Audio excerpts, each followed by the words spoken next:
আসসালামু আলাইকুম। আমি হিজড়া পরিবারের সভাপতি সাহেব বলছি। এই বাংলাদেশে হিজড়া এতটাই হচ্ছে গা মানুষের চোখে খারাপ যে মানুষ হিজড়ার কোনো মূল্যায়নই দিতে চায় না। এই সরকারি প্রতিষ্ঠানে হিজড়ার কোনো চাকরি নাই, তারপরে গার্মেন্টসে কোনো হিজড়ার চাকরি নাই, তারপরে রাজমিস্ত্রি, রং মিস্ত্রি, স্যানিটারি মিস্ত্রি এখানে গেলেও পুটকি মারতে চায়। তাহলে তারও তো প্যাট আছে, তাকে তো চলতে হবে, তাকে তো খেতে হবে। তারা কোথায় যাবে বলেন?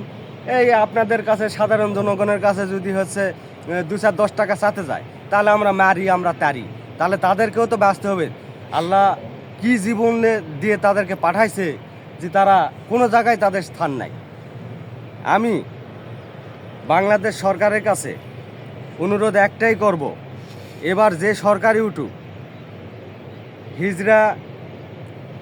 হিজড়াদের জন্যে হয় মাসিক ভাতা করতে হবে, আর না হয় কোনো শিক্ষা প্রতিষ্ঠানে হোক, সরকারি প্রতিষ্ঠানে হোক, গার্মেন্টসে হোক চাকরির ব্যবস্থা করে দিতে হবে। তা না হলে হবে না ভাই। ওদেরও তো প্যাট, ওদেরও তো জীবন, ওদেরকেও তো ব্যস্ত হবে ভাই। ওদেরকে কেউ দাম দিতে চায় না, কেউ মূল্যায়ন করতে চায় না। ওরা কিভাবে চলবে ভাই? হ্যাঁ, দেখেন, আমার যদি আল্লাহ যদি সেই সামর্থ্য দিত, আমি তাদের জন্যে আমার জেলার ভিতর তাদের জন্য, আমার জেলার যত হিজড়া আছে আমি তাদের জন্য একটা ব্যবস্থা করে দিতাম। ব্যবস্থা এটাই করতাম, আল্লাহ যদি আমাকে স্বয়ংসম্পন্ন করতো, তাহলে আমি তাদের জন্য একটা গার্মেন্টস বানিয়ে দিতাম। আর এই গার্মেন্টসের নাম রাখতাম হিজড়া পরিবার গার্মেন্টস। এখানে শুধু হিজড়াদেরকে চাকরি দিতাম, আর কাউরে দিতাম না।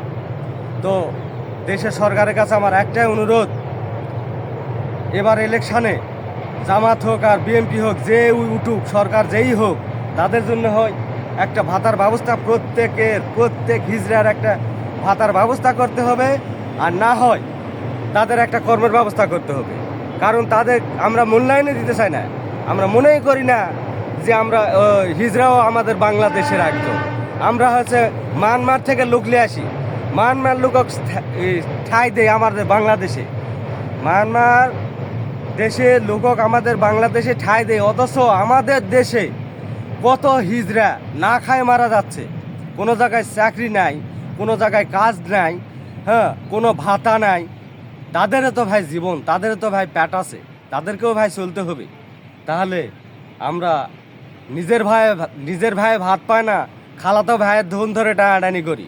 মানে আমার দেশের লোকেরা, আমার দেশের হিজড়ারা খায় না খায় পড়ে থাকে, আমরা তা দেখি না। আর মায়ানমার থেকে লোক আনে, আমরা হচ্ছে আমাদের বাংলাদেশে ঠিকই দেখতেছি। ভাই, আপনাদের কাছে একটাই অনুরোধ, হিজড়া বাহিনী ভাই, আপনাদেরকে বলছি, আমি আপনাদের সাথে আছি। দেশে প্রত্যেক ঘরে ঘরে প্রচার করে দেওয়ার জন্যে আমার এই চ্যানেলটা, অস্থির লারা বিনোদন চ্যানেলটা সাবস্ক্রাইব, লাইক, কমেন্ট, শেয়ার করবেন, যাতে প্রত্যেক ঘরে ঘরে প্রত্যেকটা লোক জানে যে হিজড়া নামে কোনো এক জাতি আছে, তৃতীয় লিঙ্গের লোক আছে এই দেশে। আপনাদেরকে যেন কেউ অবহেলিত না করে, আপনাদের যাতে হচ্ছে কোনো একটা ব্যবস্থা করে, এই অনুরোধটাই করব। আপনারা লাইক, কমেন্ট, শেয়ার করুন, প্রত্যেক ঘরে ঘরে যেন এই নিউজটা পৌঁছে ভাই।